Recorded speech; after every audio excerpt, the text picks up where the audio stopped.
Hey, what's up, everyone? This is Trent from CourseCareers. Today I'm speaking with Lillian to talk about her journey breaking into tech sales as an SDR. Lillian, why don't we start with what is your current role today? So I'm a sales development representative. Got it. And I saw you had been in the role for about 9 months or so. What's your experience been like so far since breaking into tech sales?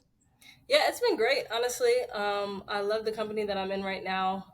It's funny because when I was in the midst of breaking into it, I would kind of see the different types of. I mean, you guys in the course talk about the different types of companies you want to break into, and I saw like people talk about like startups and how crazy it could be.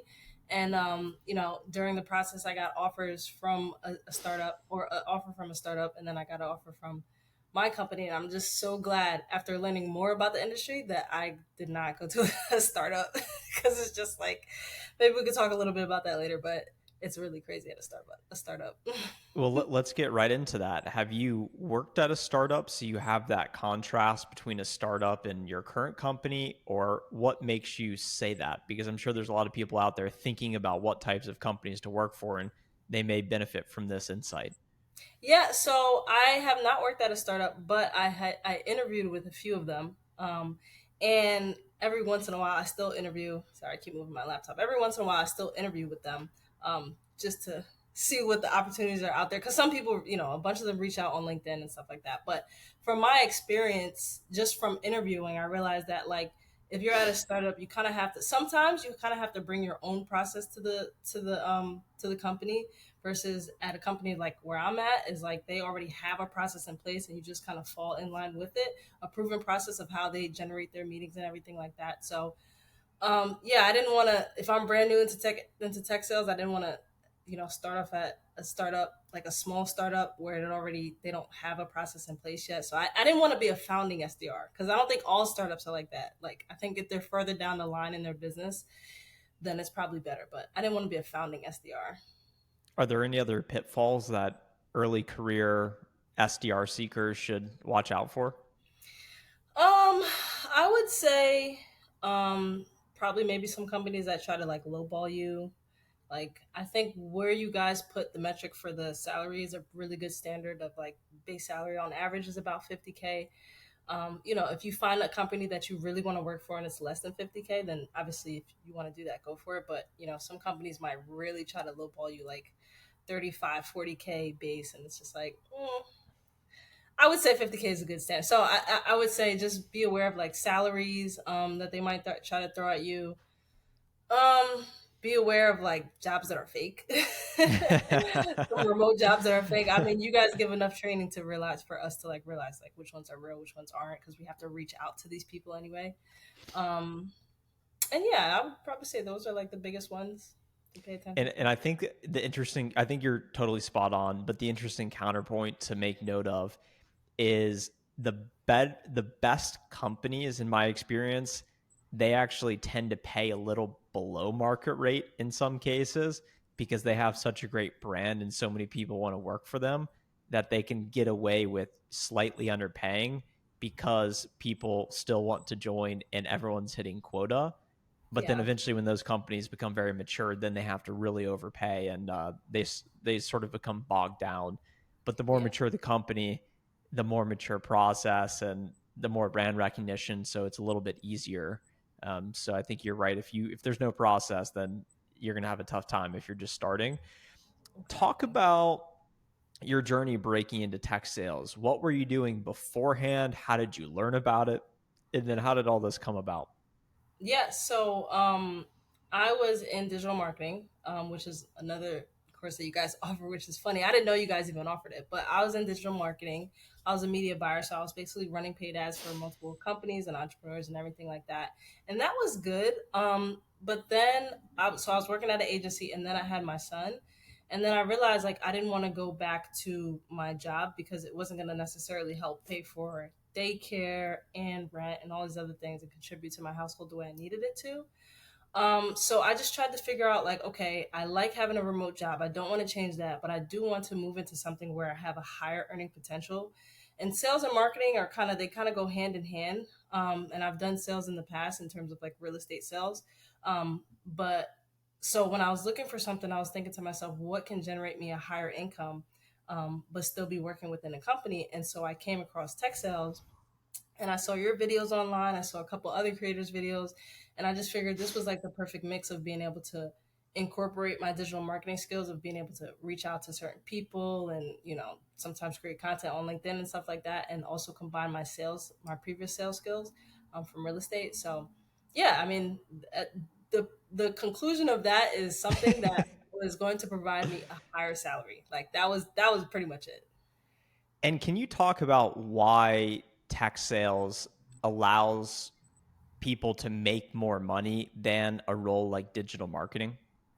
Yeah, because tech sales, you are directly tied to the revenue of the business. I mean, you kind of are too with digital marketing, but with sales, it's more like if you can close more deals, or as a SDR, you're not really closing deals, but if you can book more meetings, right? The more meetings you book, it's because of the commission. Like that's the basic, conclusion to that is like you're able to generate more commission for yourself and more meetings for the company, and then that's how you're able to make more money versus just having a base salary, which is or a salary in general, which is what you usually have when you're in digital marketing. Got it. Makes sense. And can you talk about having been a digital marketing pro, you probably knew your way around tech companies and you had some understanding and some experience. Why invest in course careers and what did you get from that experience? I mean, I'm so funny enough, so I did digital marketing for companies, like as in like local companies, and I also did digital marketing for like online course creators. So I've always been in like the course space where like I always find courses valuable because I like to get straight to the source. Like I want to learn from whoever is doing it directly. So I'm always a fan of, even if I have to pay for information to get it quicker, like I'll do that. I don't mind. So um when I came across CourseCareers, I just thought it was a no brainer. Learning from people like you that already did, already are in good positions within tech sales and know how to break into the industry and who have helped multiple people do it. It's already a proven format. Mm. So I just figured if I could just plug and play, like that's gonna be the fastest route, and it was. Like if I decided to do it myself, like I'm good with like searching YouTube videos and following directions. Like I actually take action, but at the end of the day, like it was a faster path to getting the success that I wanted to get, which was landing a job. So that's why I decided to invest in Course Careers. How long did it take you to complete the course? Yeah, it took me 2 weeks to complete the course, and then after that, another 2 weeks to land a job. So 4 weeks in total. What did you learn through the course as you think back to some of the most important lessons that helped you eventually get the job in less than a month? Yeah, I mean, it's funny because I had sent a message in the Discord chat, and I was just like, it would be nice. I think you probably saw it if we had like a list of all the other alumni, and then you Yeah, responded. You were I like, remember yeah, that. you can take the initiative to do it. I was like, I already did. Like, I already reached out to all the alumni that everybody I saw in a YouTube video that already had a job. I reached out to all of them, and so what I learned, which is like probably the biggest common theme I've seen amongst just like my adult journey, is just like networking is everything. Like you can apply to 100 jobs, but the person or the network that you build for yourself is what's going to really get your foot in the door. And so reaching out to CourseCareers alumni really helped along the way. That's how I got my job. Actually found me through LinkedIn optimization, which is another thing you guys teach, but I had multiple job offers and interviews because I was reaching out to CourseCareers alumni. So biggest lesson is to just network, and you guys give a full chat of people that have already succeeded and gotten jobs, and just having that network, being in that community was super helpful. And what do you mean by LinkedIn optimization? How does that work? Yeah, so I mean, I just optimized my LinkedIn. I did the simple things. I already had like a decent picture, but like I put certain keywords in my description. Just made my LinkedIn look very like presentable and like something that other employers would be interested in looking at. I attached my resume to like the link, next to your name and everything like that. So I just followed the steps of how to make your LinkedIn look proper and attract, employers to it. And that's how my company found me. And you had multiple offers. Talk about how you navigated the interview process and then it ended up selecting your current company today. Yeah, so that was another thing. So I had a couple different offers all around the same time, and I didn't want to like take too long to make a decision because like I was looking for a good job. I didn't need to like take too long. So what I did was I had about three different offers, and I just leveraged it with the offer that I actually wanted to take, which was like a 50K offer plus 20K OTE. So I just came to my company and I was like, hey, like I have these other offers. This is what they're offering, and I really want to go with you guys, but this is what they're offering, and I have to make the best decision for myself and my family. And they came back. I think it was a few hours later, and they gave me a higher offer. They just gave me like a 5K bump, but that 5K does something. So yeah, I leveraged my other offers to get a higher salary. So And I was was that like, an email you sent over to negotiate? Was it live on the meeting? It because it's uncomfortable in a way asking for more money and leveraging that because it is sort of risky. What were you thinking going through that?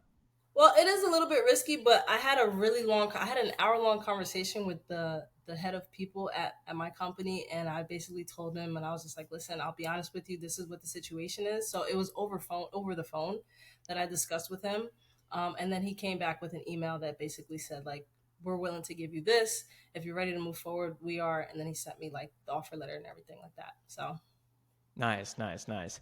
So I know you're now a course career coach, I believe. I saw on your yes. LinkedIn. What has that experience been like and what are some of the maybe lessons you've gained speaking with students that are on their job search journeys? Yeah, so it's crazy, but the lessons that I've learned are pretty simple. It's like people fall into these traps of just not doing what they need to do. Like a lot of people don't finish the course or they don't apply, or if they do apply, it's easy apply on LinkedIn, which hardly ever works. And if they do apply, they're not following up. So it's like all the simple things that you guys talk about in the course, like apply with a tailored resume, apply with a tailored cover letter, follow up with these people, reach out to the hiring managers, reach out to the SDR that work at the company, and just continue to get in front of these people because everybody is competing for a job. So if you apply and you never follow up with the company, you're probably going to fall to the bottom of the list before you get an interview, if you get an interview. So I think that is probably the most like important thing to do if you are applying, and just to stay consistent on applying. If you apply for 10 jobs and you don't get an interview, it's like you might need to apply to 100, but make sure even if it takes you, 2-3 months of doing those like in-depth applications, you're more likely to get a job like that versus just spray and pray. Like, and I only applied to like 20 something, 22 jobs before I got like started getting like real interviews. It's interesting because you started off this interview talking about cautioning people joining startups because lack of process. And now you're wrapping up the interview talking about the process of getting a job and people needing to have the discipline of actually taking constructive action to get hired. And that's really what it comes down to. Yeah, that's exactly what it comes down to. So having a process, following that process and executing like and staying consistent. Like so many things your application will fall through the cracks if you're not consistent. It just will. So That's right. I needed to utilize my network to eventually get hired in the current AE role I'm at today. there So you it's go. very important. I think that's true what you're saying. And anyone that's curious and wants to get the outcome of getting hired as an SDR BDR, they need to join Course Careers and then go to your coaching. And then there that's an automatic path to a job, right? Yeah, yeah. I mean maybe not automatic, but I might have a little bit of insight for you. Yeah, amazing. Well, Lillian, thanks so much for being here today. Thank you.